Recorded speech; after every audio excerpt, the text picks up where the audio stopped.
So Roger, can you begin by telling me how it feels to be an ambassador for such an iconic brand?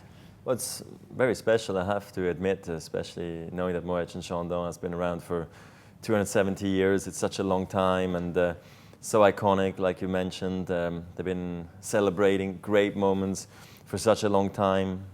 They must have been in sports for over 50 years at least, and you see so many famous pictures, you know, with people holding the champagne bottle up, and it's just more than just you know, champagne. I'm very happy to, you know, get into the footsteps of Scarlett Johansson and other great ambassadors from the past, and it's yeah, it's a true honor, I have to admit, yes. Tennis is kind of sexy nowadays, isn't it?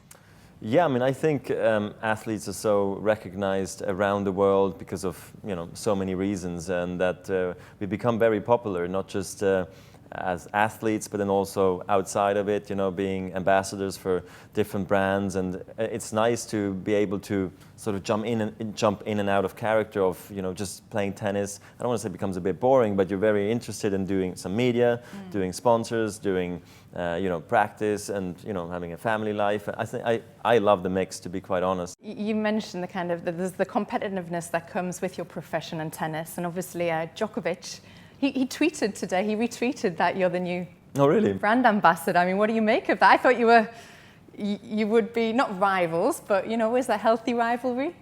I think so. I mean, I think we have a great relationship on the ATP Tour. The players really like each other. Of course, maybe there's the one or the other rivalry where they don't like each other that much, but it's very rare in this day and age. I think we actually almost appreciate if that the other person exists and plays so well, because it actually brings the best out of you. And I've had a harder time when more and more rivals were coming up, because I always thought, I don't need those guys. I'm just happy to dominate and play so well. But it's nice having all this group of guys at the top right now. And, you know, we've played over, what, 20, 30 times.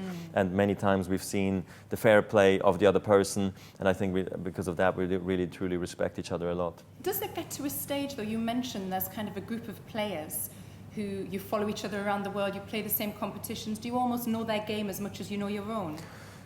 Well, I mean, not quite.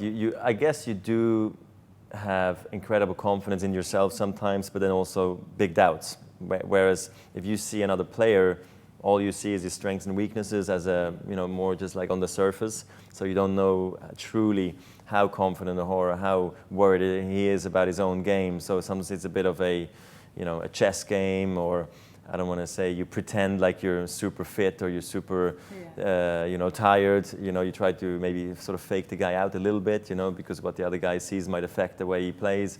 But at the end of the day, I just try to play tough and fair, and then may the better guy win. As a sportsman, again, the competitiveness, and everybody hates losing. Is there one thing that kind of got past you and you thought, I don't know if I'm ever going to get over that? No, I've gotten over many, many things. I think I've gotten over everything. Sometimes I've been disappointed in some sort of maybe judgment calls by referees or umpires I've never talked about, where I thought maybe they should have you know, handled it differently, and it might have cost me the match or so. But overall, you know, it's very important to sort of move on. And I think also losses make you stronger. It's important to learn out of those mistakes, and then you become better and a better player. You work harder, you know, a light goes up in your head and you're like, you know what, I think I understand now what I need to improve. And when you see the kind of new players coming through the ranks, are you able to offer them advice? Look, I was a very different type of character on the tennis court 10, 15 years ago. I had quite a transformation from a screaming, racket throwing, swearing kind of brat on the tennis court to this calm guy you know today. It's very strange how I've been able to put the hammer down at one point in my career and just say, that's enough. I can't stand it watching me throwing rackets and embarrass myself in front of thousands of people in a live stadium. So I try to change. Today, when the young guys come up, I have to say I'm so impressed how well they behave. There's hardly any racket throwing going on anymore. Nobody is as moody as I used to be. So it's, in a way, I'm very happy I was that way back then. Do you look back now and think, gosh, what was I doing? Yes, but at the same time, I'm happy I did that, because I don't have the urge today to act the way I used to. I'm just totally relaxed, missing the easiest of overheads and just turning around and go like, you know what, I just won't miss it next time, it's fine. And the young guys, I don't even think they need much advice because they're actually behaving so well. So I'm very impressed, I have to say. And I guess part of that must be credited to your team. You have a very tight-knit team, and also your lovely wife and your family. That they must keep you grounded, and they understand the industry you're in. And yeah, I mean, look, I come from a very normal background. My parents have been amazing over the time. They've been, have always had the watchful eye, but never been too pushy. All they expected from me is a good effort and to play with good fair play. And obviously I've had an amazing supporter in my wife today, and who's, you know, with the kids now, who makes it all work for me to see them almost every single day when I'm on tour, when she travels with the kids with me. And that's very important for me to keep the motivation, inspiration going, to go through these difficult times on tour that sometimes are just hard, you know, the logistics and trying to manage everything. It's hard, but it's so much fun doing it all together now. I never thought I was going to be playing as a dad, and here I am. The girls are almost 3.5 years old. It's really, really, truly amazing, and I hope I can still do it for many more years because I can't get enough of it. So tell me, what will happen if your 2 little daughters come up to you and say, Daddy, I want to be a tennis player? Will you encourage it? Well, it better be a good one then, please, I'll tell them. No, but I would help them, you know. I think sports is a great way of life, a great school, a great way to understand winning and losing, team sports, you know, just coping with all those things. I think it's great. So if it's tennis, I know some things about it and some tricks, but, you know, I support them. Anything, they're my kids, so anything goes. Obviously, when you were growing up, you were a big footballer, and that was a difficult decision whether to choose tennis or football. Was it the right one? It was. At 12 years old, I had to sort of take a decision, soccer or tennis.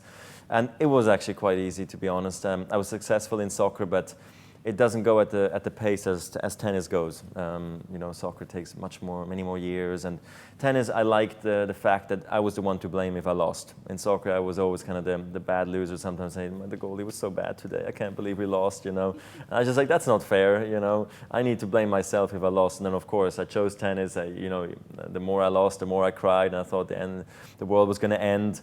But I do love team competition, and that's where I feel like I have a bit of a team today. You know, with all the team members, everybody helping me along the way. It's a nice feeling to actually being able to celebrate wins and losses of a great season and stuff together as a team. It's really nice. How do you cope, and how does your family cope with the kind of sex symbol image? I mean, look, my parents see me as a little boy, you know, and my wife sees me as the husband, and we're very normal. And I think, of course, they like to see me well dressed and liked and all those things, but at the end of the day, they just want me to stay the same. I think I've done a good job of staying who I am. You know, there's the same guy as back in the day.